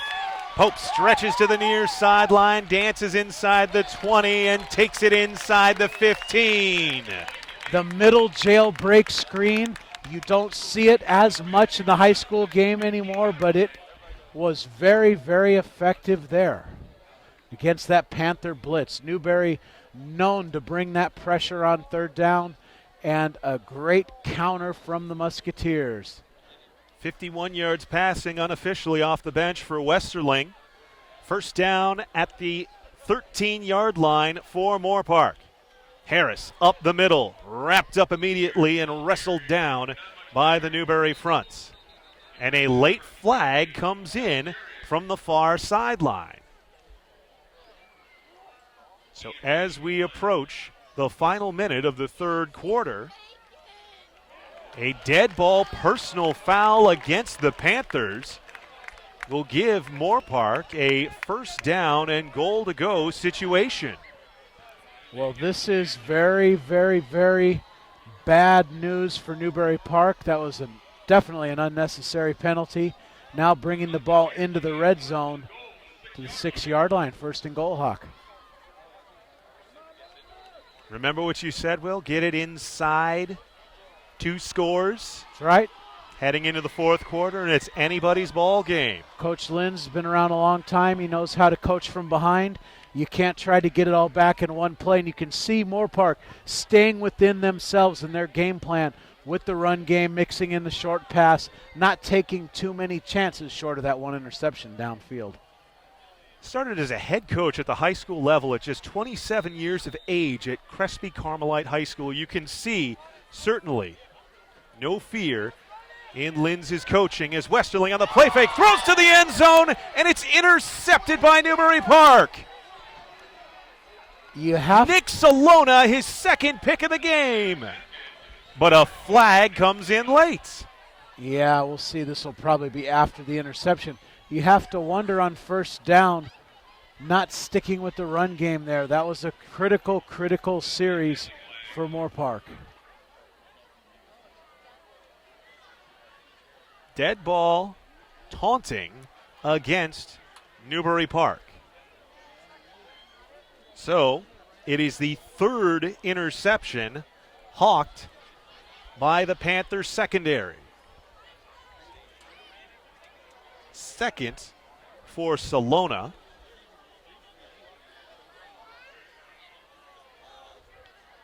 And now as the officials to straighten things out. As they do, Hawk, we're just got a shout out from Aloha. Aloha shout out from Hawaii.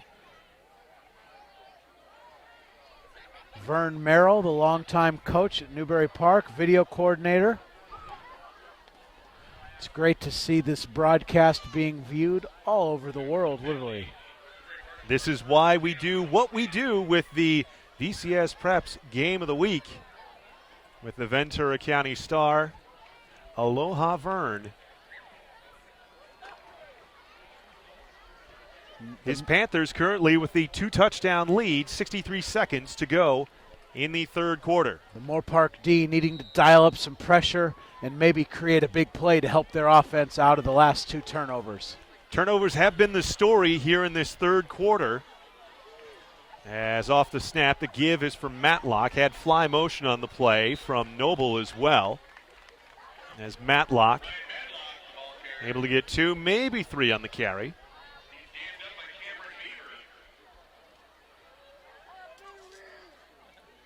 The plays have been there for the defense, and that's generally how it seems to go the later these games late in the season go. Get that nice, chilly, moist air as the snap gets through Handy's hands. He's able to fall back on it at the 2-yard line, but there we go again. Well, after the defenses were under attack in the first half, they have really stepped up their game in the third quarter, really creating havoc in the backfield both ways. And it'll be 3rd down and long for Newbury Park, 3rd and 17 to start the fourth quarter of play, and it gives us an opportunity to take a look at what's going on around the county, courtesy of VCS Preps on Twitter. Follow at VCS Preps. Things are getting interesting in Ventura as the St. Bonaventure Seraphs within 14 as well, 35-21. That with 7:32 to go in the third quarter. Pacifica has upped their advantage to 24-7 over Wainimi through 3. Santa Barbara leads Buena 10-0 after 3. And how about this? The small school showdown between top-ranked CIF sides, Bishop Diego and Grace Brethren. Yep. What a game that is. Currently, the Bishop Diego Cardinals with a 17-13 league in that one. Bishop Diego, number 10 in CIF's Division 5. Grace Brethren, number 1, CIF Division 8. And, of course, the Lancers, their regular season is their postseason this year. Really want to get this win against the Cardinals being played over at Moorpark College as we speak. That's going to be quite the year for Grace. Obviously stuck with that probation, but they have had some impressive wins this year, one of which was Westlake High School.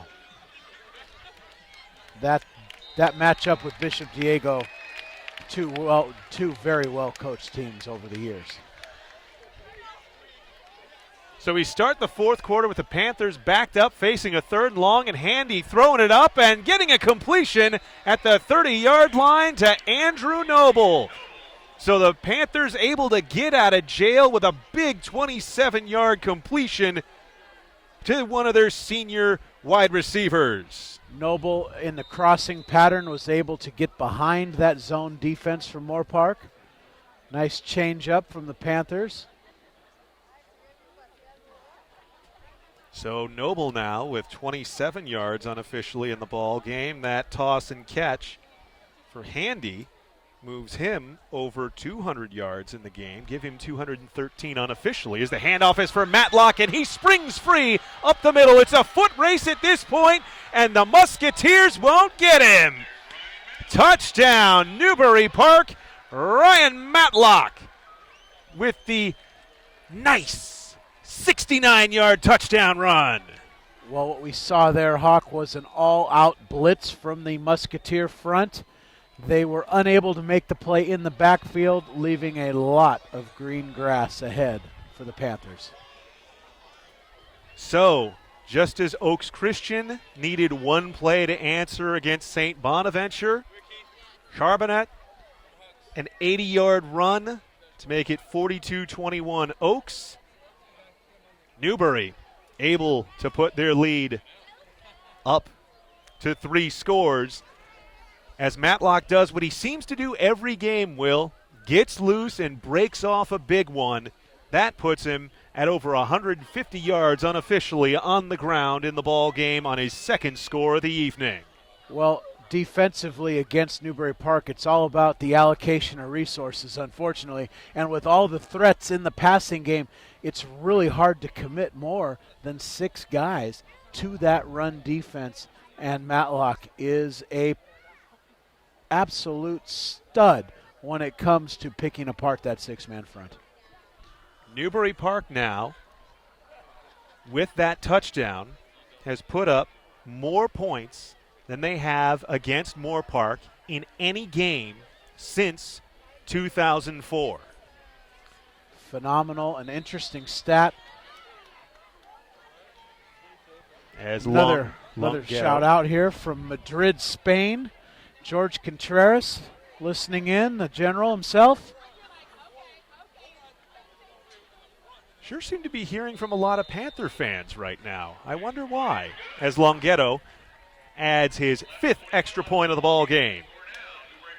You know, we've talked about Longhetto being a weapon for the team. It's also so beneficial when you have a kicker that can reliably knock him through for the extra point. But in watching the Panthers this season, we've seen Longhetto in the practices before the game kicking the ball from 50, 55 yards out at times with a tee and being able to make field goals. That's a young man that should be moving on to play football at the university level. Absolutely. The kicking game so important, and especially with an offense this loaded. That literally means 2 or 3 first downs, and you're almost in field goal range instantaneously. So a tremendous advantage at any level when you can rely on the kicker. We'll see if Longhetto can do as he's done every time in booting the ball back to the Musketeers.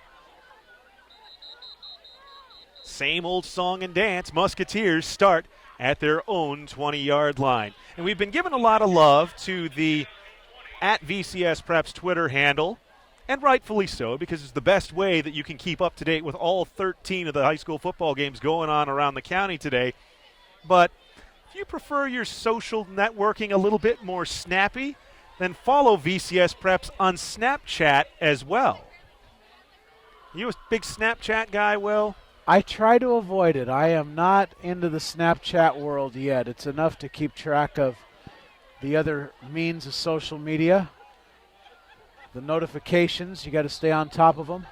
I get like 2 a week, so it's not too hard. Maybe 3 if Anthony follows me. Teixeira back into the game at the running back slot for Moorpark. Runs for a gain of 5. Officials stopped the play as he looked like he may have been a little bit uncomfortable going to the ground, pulling at his right collar. He'll be replaced.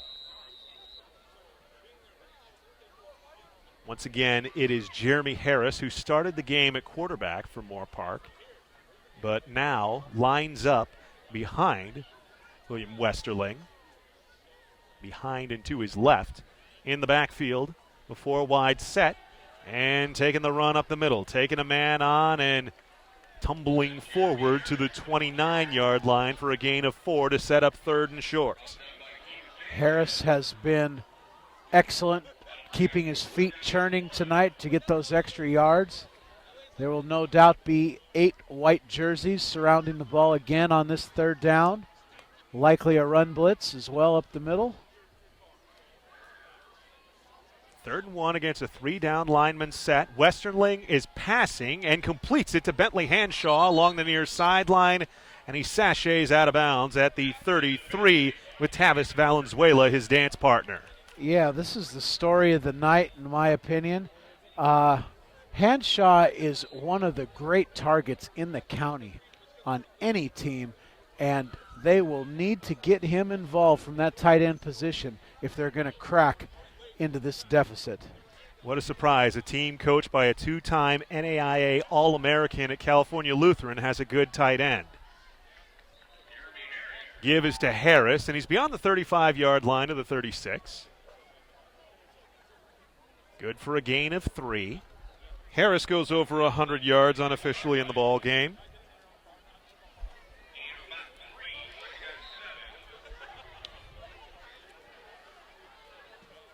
Moorpark rapidly running out of racetrack here. Trailing by 21. Westerling under fire from behind. Tucks and runs and slides down to the 42-yard line. Boy, Short. you know, Jack Ensey, the linebacker there, has to be careful. The quarterback looked like he had given himself up, and he still looked to go and drop the shoulder on him. Yes, he did. That could have easily been a penalty. One thing in high school with only the 5-man officiating crew, that's a little harder for that back judge to catch when he's got to get such depth to cover the receivers. 3rd and 1. Keeping it himself and pushing the pile for the first down. Westerling moves it to the Moorpark 44 for a fresh set of downs. You know, Moorpark's moved the ball well in this half, Hawk. They've just, unfortunately, the turnover bug has been the issue here. They still have yet to take advantage of those corners one-on-one to the outside. Play fake by Westerling. Pocket holding for a moment. Has time. Fires over the middle and finds him at the 45 of Newbury Park. Big catch made there by Will Boucher. Churns the chains to the 41-yard line. Good for a gain of 15 yards.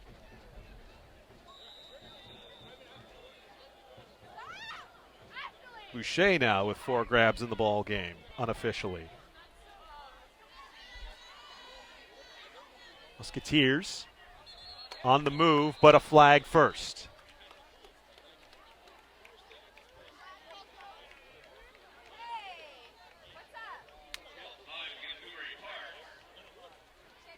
Christian Lancelotti pointing at the Panthers, saying they've gone offside for the 5th time this ball game, and they have.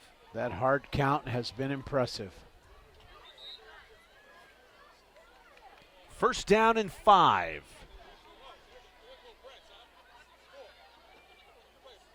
Westerling under center. Handoff. Harris. Nowhere to go. Urias eats him up. Over 100 yards unofficially in the ball game on the ground for Jeremy Harris.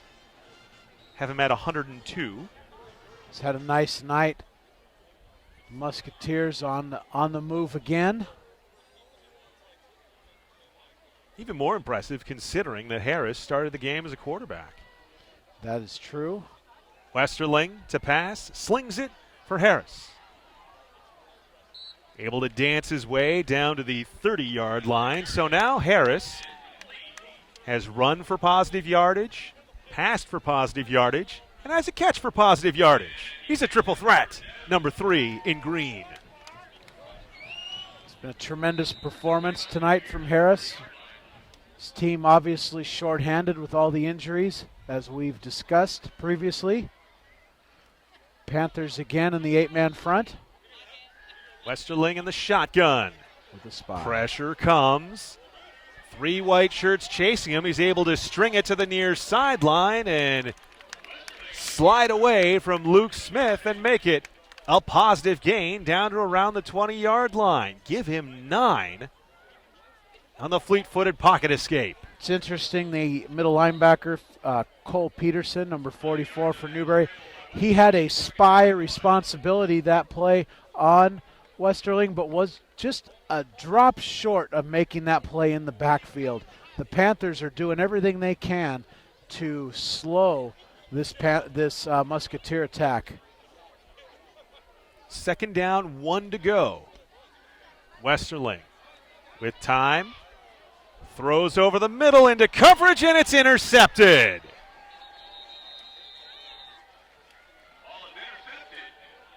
Marquez Evans, the man for the Panthers who pick off a Musketeer pass for the 4th time in the ball game. Yeah, the first one earlier where there was a deflection, and that happens, a batted ball and a pick. But the other 3 interceptions, Newbury Park, one of the things they do that's interesting in their 8-man front, they play very deep zone coverage behind it. So what they do is they bring a lot of pressure, they get really deep in their zone, and really what they leave open are some intermediate throws.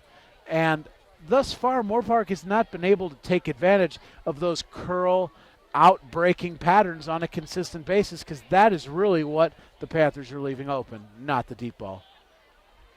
I've seen a couple instances where they've gone over the middle to Pope as a flag and a false start. Illegal procedure on Newbury Park will back him up half the distance to the goal here.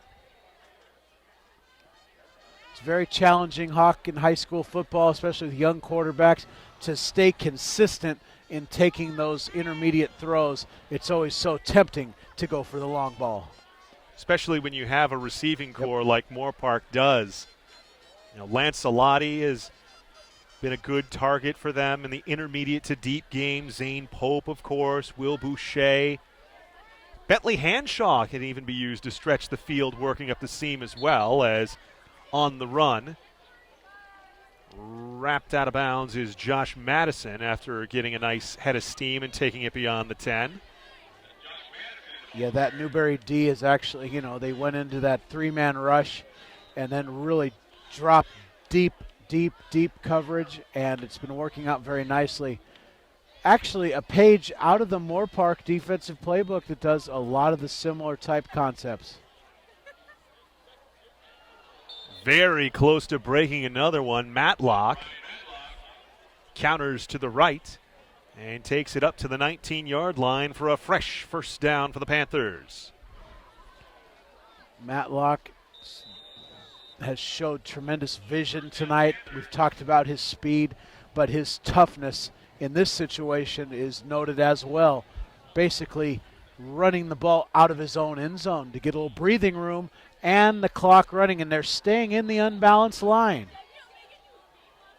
Makes my Midwestern heart swoon as Matlock takes him on, takes an extra shot, and that'll go for 15 yards against the Musketeers. Matlock was stopped up for minimal gain, and frustration starting to set in for Gang Green.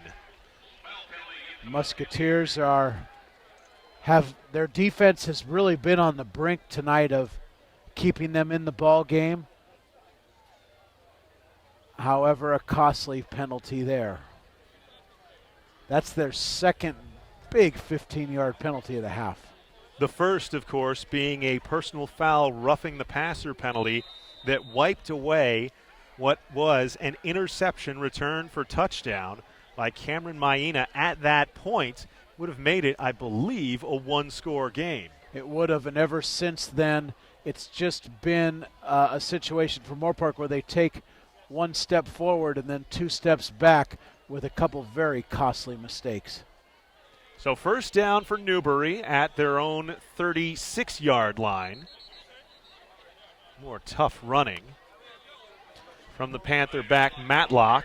Yeah, this is uncharacteristic for me to see Newbury Park with 2 tight ends and 3 backs into the game. So one of those elephant packages, obviously trying to run the ball and run the clock. This is not something you would traditionally see from the Panthers. Nonetheless, with some injuries and such, they are probably trying to get on the bus as safely and fast as possible tonight, knowing what's ahead of them. And it really speaks to not only what head coach Jason Klein likes to do with this team and getting everybody to play, and if there's a role to take, play as one, everybody except as Matlock caught in the backfield. This will be a loss of 1 on the play, but it also speaks to the cohesion of this coaching staff.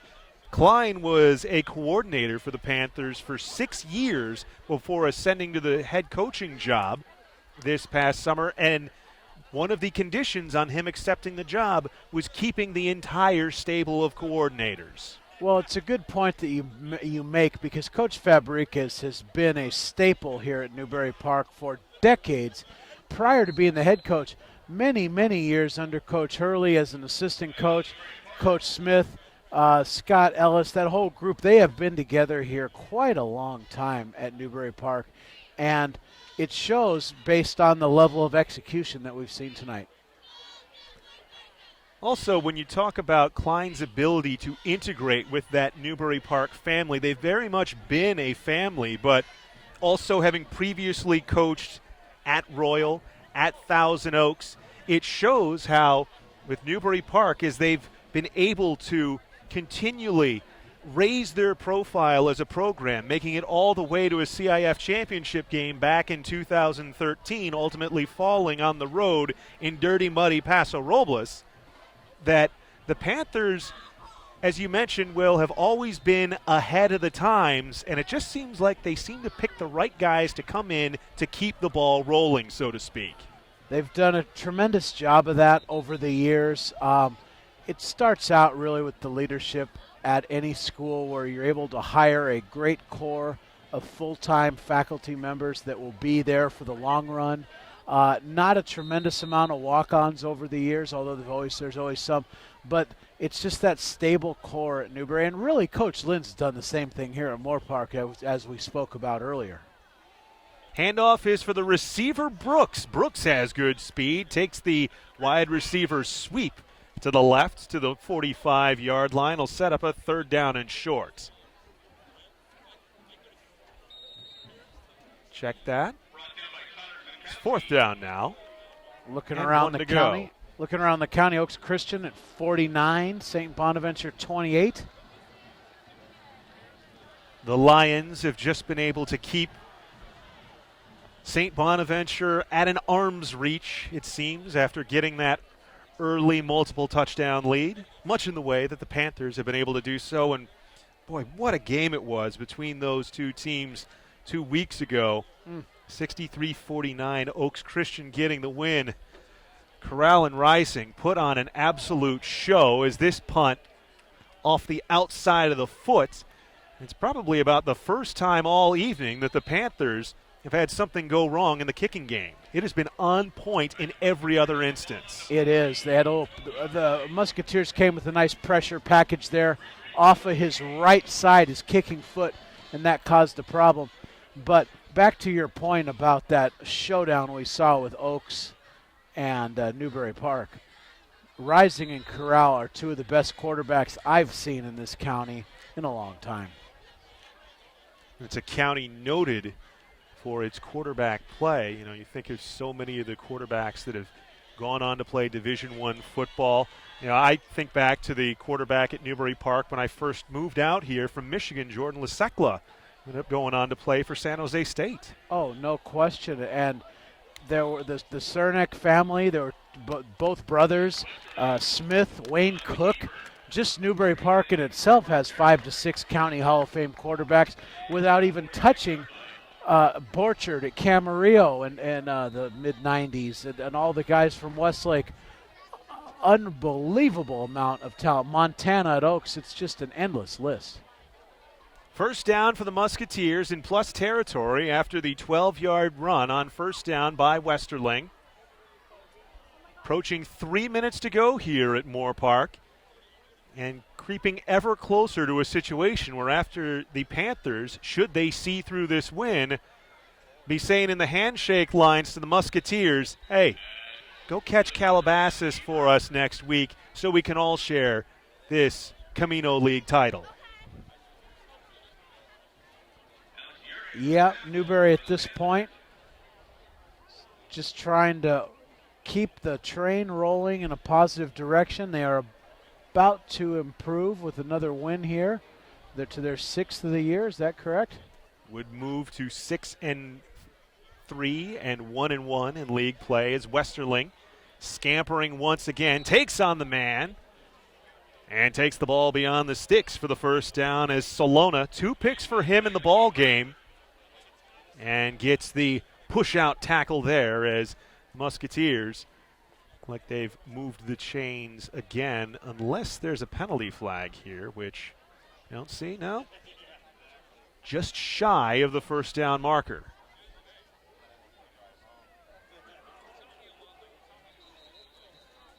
Whistle and a timeout taken here by Newbury Park. 35-14. The Panthers took a 7-0 lead. Moorpark came back to tie at 7-7, but it was 21-7 after the first quarter, and Newbury has not looked back since.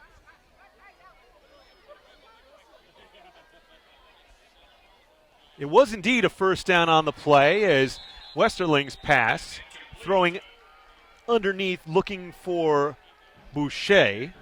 Can't connect. Brings up second down and long.